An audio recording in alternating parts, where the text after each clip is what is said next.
नमस्कार, मैं हूं मनोज कुमार। आप देख रहे हैं रोजगार समाचार। दोस्तों, आज की इस वीडियो में हम आपके लिए लेकर आए हैं central pollution control board CPCB के द्वारा scientist group B assistant LDC UDC steno and technical category की पोस्ट के लिए रिक्रूटमेंट 2025 के लिए नोटिफिकेशन जारी कर दिया गया है।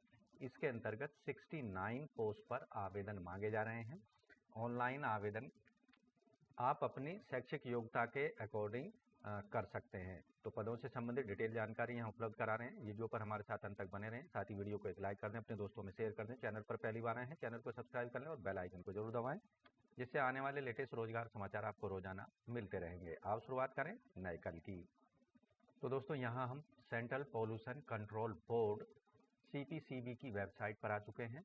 रिक्रूटमेंट जॉब वाला जो पेज है यहाँ आपकी स्क्रीन पर आ गया है। CPCB invite application for recruitment to the different post in CPCB on direct recruitment basis। तो संबंधित एडवर्टाइजमेंट आपकी स्क्रीन पर आ चुका है। सेंट्रल पॉल्यूशन कंट्रोल बोर्ड के द्वारा जारी किया गया है, जिसका नोटिस नंबर है 1/2025 एडमिन। यहाँ केवल ऑनलाइन मोड में भारतीय एलिजिबल नागरिकों से आवेदन मांगे जा रहे हैं। ऑनलाइन आवेदन करने की अंतिम तिथि है 28 अप्रैल 2025 तक। तो यहाँ पदों की संख्या एक बार बताए देते हैं। साइंटिस्ट लेवल 10 में वेतनमान 56,100 से 1,77,500 रुपये होगा। SC के 3 पद हैं, ST का 1, OBC के 7, EWS के 1, अनरिजर्व्ड के 10, टोटल 22 पद हैं। अधिकतम एज यहाँ पर रखी गई है 35 साल। असिस्टेंट लॉ ऑफिसर लेवल 7 में वेतनमान 44,900 से 1,42,400 रुपये। केवल अनरिजर्व्ड कैटेगरी का एक पद है। अधिकतम आयु सीमा है 30 साल।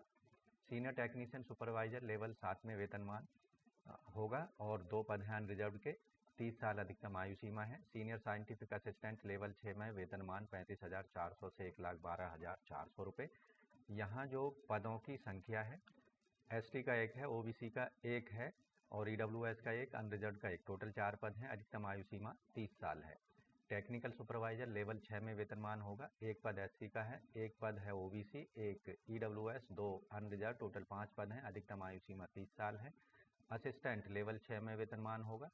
2 पद हैं यहाँ पर OBC और 1 पद है, एक पद अनरिजर्व EWS का, टोटल 4 पद हैं। 30 साल अधिकतम आयु सीमा। अकाउंट असिस्टेंट लेवल 6 में वेतनमान होगा।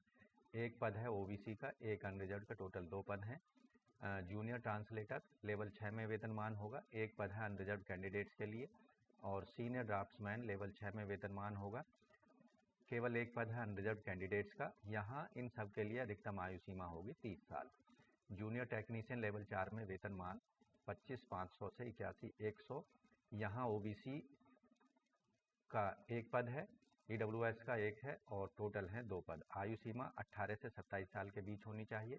सीनियर लेबोरेटरी असिस्टेंट लेवल 4 में वेतनमान दिया जाएगा। SC कैटेगरी का और जनरल का 1 पद है, टोटल 2 पद हैं। 18 से 27 साल के बीच आयु सीमा होनी चाहिए। अपर डिवीजन क्लर्क लेवल 4 में वेतनमान होगा। यहाँ 2 पद हैं SC के, 2 OBC के, 4 अनरिजर्व के, टोटल हैं 8 पद।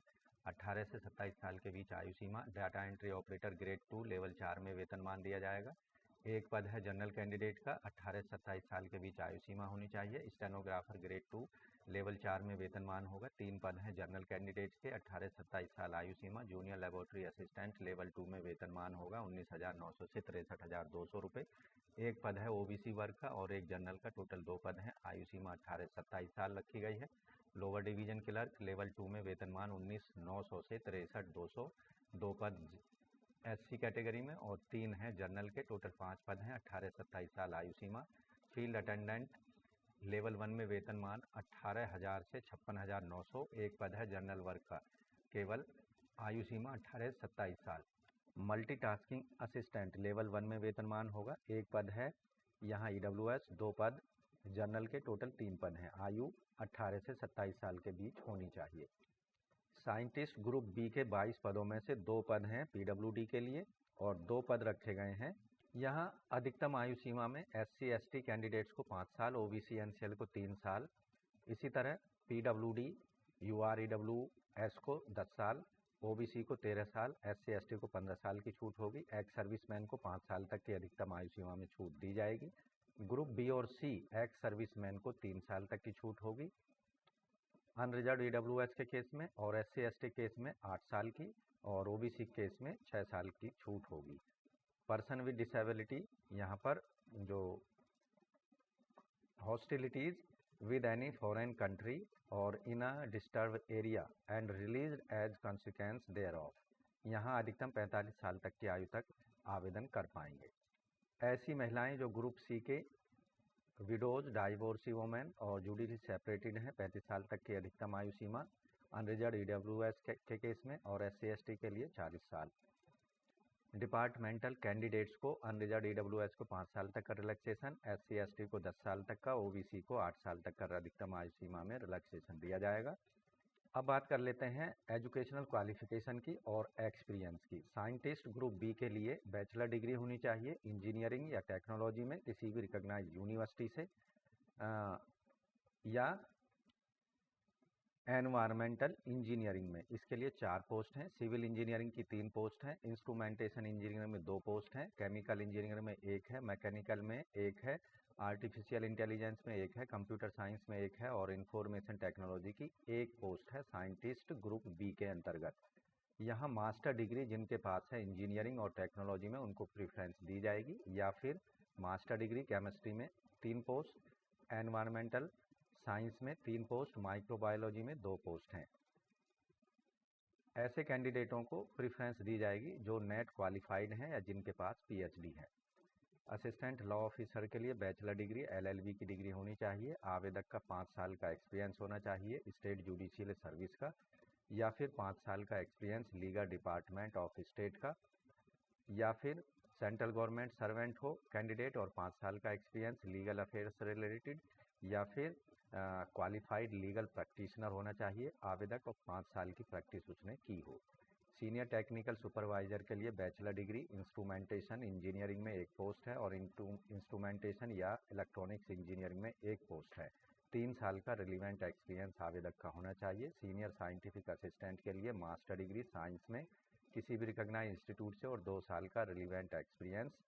ऐसे कैंडिडेट को जिनके पास पॉल्यूशन कंट्रोल और रिलेटेड सब्जेक्ट में किसी भी रिप्यूटेड ऑर्गेनाइजेशन का एक्सपीरियंस है उन्हें प्रेफरेंस दी जाएगी। टेक्निकल सुपरवाइजर के लिए डिग्री मैकेनिकल इंजीनियरिंग के लिए 1 पोस्ट है, इलेक्ट्रॉनिक के लिए 1 पोस्ट है, इंस्ट्रूमेंटेशन के लिए 2 हैं, और इलेक्ट्रिकल इंजीनियरिंग के लिए 1 पोस्ट है।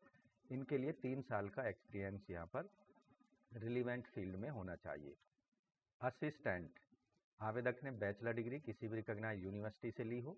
साथ ही आवेदक की जो स्किल टेस्ट है कंप्यूटर पर इंग्लिश टाइपिंग का 35 वर्ड पर मिनट यानी 10,500 की डिप्रेशन पर आवर, एवरेज 5 की डिप्रेशन हर एक वर्ड के लिए होनी चाहिए, जबकि हिंदी में 30 वर्ड पर मिनट की स्पीड यानी 9,000 की डिप्रेशन पर आवर की स्पीड आवेदक की होनी चाहिए। अकाउंट असिस्टेंट के लिए बैचलर डिग्री कॉमर्स में किसी भी रिकॉग्नाइज्ड यूनिवर्सिटी से। दूसरी कंडीशन है 3 साल का एक्सपीरियंस आवेदक का होना चाहिए अकाउंट्स ऑडिट कैश हैंडलिंग का। जूनियर ट्रांसलेटर के लिए मास्टर डिग्री होनी चाहिए आवेदक के पास में। हिंदी में इंग्लिश एक कंपलसरी या इलेक्टिव सब्जेक्ट के रूप में या मीडियम ऑफ एग्जामिनेशन के रूप में डिग्री लेवल पर आवेदक ने पढ़ा हो। या दूसरी कंडीशन है मास्टर डिग्री इंग्लिश सब्जेक्ट में, जबकि हिंदी कंपलसरी इलेक्टिव सब्जेक्ट या मीडियम ऑफ एग्जामिनेशन मीडियम के रूप में डिग्री लेवल पर होना चाहिए। या फिर तीसरी कंडीशन मास्टर डिग्री किसी भी सब्जेक्ट में हिंदी इंग्लिश के अलावा, और हिंदी मीडियम और इंग्लिश एक कंपलसरी या इलेक्टिव सब्जेक्ट के रूप में आवेदक ने पढ़ा हो ग्रेजुएशन लेवल पर। सीनियर ड्राफ्ट्समैन के लिए डिग्री सिविल इंजीनियरिंग में और 3 साल का रिलीवेंट एक्सपीरियंस। जूनियर इंजीनियरिंग के लिए डिप्लोमा इलेक्ट्रिकल इंजीनियरिंग में और 1 साल का रिलीवेंट एक्सपीरियंस होना चाहिए। सीनियर लेबोरेटरी असिस्टेंट के लिए 12th क्लास पास हो आवेदक साइंस सब्जेक्ट से, और यहाँ पर 3 साल का रिलीवेंट एक्सपीरियंस होना चाहिए। ऐसे कैंडिडेटों को जिनको डिग्री है साइंस में किसी भी रिकॉग्नाइज्ड यूनिवर्सिटी से उनको प्रेफरेंस दी जाएगी। अपर डिवीजन क्लर्क के लिए डिग्री हो, आवेदक ग्रेजुएट हो किसी भी सब्जेक्ट में किसी भी रिकॉग्नाइज्ड यूनिवर्सिटी से, और टाइपिंग स्पीड आवेदक की 35 वर्ड पर मिनट इंग्लिश में और 30 वर्ड पर मिनट इंग्लिश में हिंदी में कंप्यूटर पर होनी चाहिए। यहाँ टोटल समय जो दिया जाएगा टाइपिंग के लिए 10 मिनट का दिया जाना है। डेटा एंट्री ऑपरेटर ग्रेड 2 के लिए 12th क्लास पास हो आवेदक, और आवेदक की जो स्पीड है डेटा एंट्री की 8000 की डिप्रेशन पर आवर होनी चाहिए कंप्यूटर पर। स्टेनोग्राफर ग्रेड 2 के लिए आवेदक 12th क्लास पास हो। साथ ही आवेदक का जो टेस्ट नॉर्म्स हैं, डिक्टेशन 10 मिनट में 80 वर्ड पर मिनट की स्पीड के साथ, और ट्रांसक्रिप्शन 50 मिनट इंग्लिश में कंप्यूटर पर और 65 मिनट हिंदी में कंप्यूटर पर दी जाएगी। ऐसे कैंडिडेट जिन्हें हिंदी और इंग्लिश दोनों की जो स्टेनोग्राफी आती है उनको प्रेफरेंस दी जाएगी। जूनियर लेबोरेटरी असिस्टेंट के लिए आवेदक 12th क्लास पास हो साइंस सब्जेक्ट से। ऐसे कैंडिडेटों को प्रेफरेंस दी जाएगी जिनके पास साइंस में डिग्री है। लोअर डिवीजन के लिए आवेदक 12th क्लास पास होना चाहिए और टाइपिंग स्पीड 35 वर्ड पर मिनट इंग्लिश और 30 वर्ड पर मिनट की कंप्यूटर पर हिंदी में होनी चाहिए। इसके लिए जो टाइम दिया जाएगा 10 मिनट का दिया जाएगा। फील्ड असिस्टेंट के लिए आवेदक 10वीं पास हो और 12th पास साइंस के साथ जो कैंडिडेट हैं उनको प्रेफरेंस दी जाएगी। और रोबस्ट हेल्थ और एबिलिटी टू स्विम, जिनको तैरना आता है, उन्हें भी प्रेफरेंस दी जाएगी। मल्टीटास्किंग स्टाफ के लिए 10वीं पास हो आवेदक, या फिर सर्टिफिकेट हो इंडस्ट्रियल ट्रेनिंग ITI का, ट्रेड इलेक्ट्रिकल में और मैकेनिकल में या प्लम्बर में, इनके लिए एक एक पोस्ट यहाँ पर रखी गई है। दोस्तों, ऑनलाइन मोड में आपको एप्लीकेशन फॉर्म सबमिट करना है और अप्लाई करना है। ऑनलाइन फॉर्म में ही आपको एप्लीकेशन फ़ीस भी पेमेंट करनी होगी, जो कि नॉन रिफंडेबल होगी। 2 आवर्स के एग्ज़ाम के लिए 750 रुपये और 250 रुपये टेस्ट सेशन के लिए 1000 रुपये फ़ीस पेमेंट करनी है। जबकि 1 आवर एग्ज़ाम के लिए 350 रुपये प्लस 150 रुपये टेस्ट सेशन का चार्ज, टोटल 500 रुपये फ़ीस पेमेंट करनी होगी। ऐसे कैंडिडेट, ये जो फीस है जनरल अनरिजर्व OBC वर्ग के कैंडिडेट्स को पेमेंट करनी है, जबकि SC ST PWD ex serviceman और सभी वर्गों की महिलाओं को कोई फीस पेमेंट नहीं करनी है। जबकि सभी वर्गों के जो कैंडिडेट हैं उनको रजिस्टर करने के दौरान सेशन चार्ज जो है, क्योंकि रिटन एग्जामिनेशन होगा ऑनलाइन मोड में कंप्यूटर आधारित, इसलिए उनको कंप्यूटर सेशन चार्ज जो है 250 रुपये 2 आवर्स के लिए और 150 रुपये 1 घंटे के टेस्ट के लिए रजिस्ट्रेशन के टाइम पर पेमेंट करनी होगी। ऑनलाइन मोड में आवेदन करते समय सभी ऐसे कैंडिडेट जो कि एम्प्लॉयर हैं, government, semi government, PSU autonomous organisation में, उन्हें नो ऑब्जेक्शन सर्टिफिकेट संबंधित एम्प्लॉयर से लेकर अपलोड करना होगा आवेदन करते समय। तो दोस्तों, किसी भी स्टेज के रिक्रूटमेंट प्रोसेस में कोई TADA किसी भी वर्ग के कैंडिडेट को, जैसे written examination, skill test, interview के लिए कोई TADA नहीं पेमेंट किया जाएगा। तो यहाँ जो ऑनलाइन रिटन एग्जामिनेशन होगा सभी पदों के लिए, उसके लिए अनरिजर्व को 35%, OBC EWS को 30%, SC ST PWD ex serviceman को 25% मार्क्स लाने होंगे रिटन एग्जामिनेशन में, तभी उनको फाइनल मेरिट लिस्ट में जगह दी जाएगी। तो आपको अप्लाई कैसे करना है, हाउ टू अप्लाई, आपको cpcb.nic.in की वेबसाइट पर जाना है, जैसा कि आप स्क्रीन पर देख रहे हैं। यहाँ आप देखेंगे एक लिंक यहाँ पर दिया गया है, या फिर इस एडवर्टाइजमेंट के स्टार्टिंग वाले पेज पर भी एक लिंक दिया गया है। यहाँ आप देखेंगे link for filling online application form, advertisement number यहाँ दिया गया है। इस लिंक का इस्तेमाल आपको अप्लाई करने के लिए करना होगा। तो यहाँ पर इस पर आपको क्लिक कर देना है। यहाँ जैसे क्लिक करेंगे तो आप इस पर क्लिक करना है, लीव पर क्लिक कर देंगे। अब यहाँ आप देखेंगे रिक्रूटमेंट वाला जो पोर्टल है उस पर आप आ चुके हैं। इस पोर्टल का लिंक आपको वीडियो के डिस्क्रिप्शन में उपलब्ध कराया जाएगा, साथ ही वेबसाइट का लिंक आपको उपलब्ध कराया जाएगा और एडवर्टाइजमेंट का लिंक आपको वीडियो के डिस्क्रिप्शन में उपलब्ध कराएंगे। वहां जाकर आप इसका सीधे एक्सेस कर सकते हैं। तो यहाँ आप पहली बार रजिस्ट्रेशन के लिए क्लिक हेयर टू रजिस्टर पर क्लिक करना है। यहाँ रजिस्ट्रेशन जो फॉर्म है वो आपकी स्क्रीन पर आ चुका है। कैंडिडेट का पूरा नाम, डेट ऑफ बर्थ यहाँ कैलेंडर का इस्तेमाल करके दे देनी है, मोबाइल नंबर दे देना है 10 डिजिट का, ईमेल ID दे देना है, ईमेल आईडी को दोबारा यहाँ टाइप कर देना है, पासवर्ड अपना बना लेना है, upper case, lower case, number और स्पेशल कैरेक्टर इस्तेमाल करने हैं। पासवर्ड को दोबारा यहाँ कंफर्म कर देना है, दिए गए बॉक्स पर आपको क्लिक कर देना है और सबमिट कर देना है।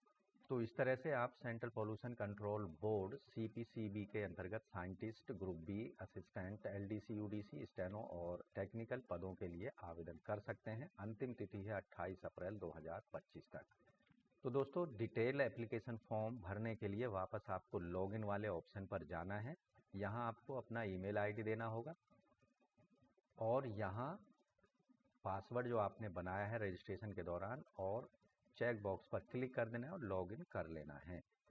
तो इस तरह से दोस्तों CPCB यानी सेंट्रल पॉल्यूशन कंट्रोल बोर्ड के अंतर्गत विभिन्न पदों पर आप अपनी एजुकेशनल क्वालिफिकेशन, एक्सपीरियंस के आधार पर आवेदन कर सकते हैं। केवल ऑनलाइन मोड में 28 अप्रैल 2025 तक अंतिम तिथि है।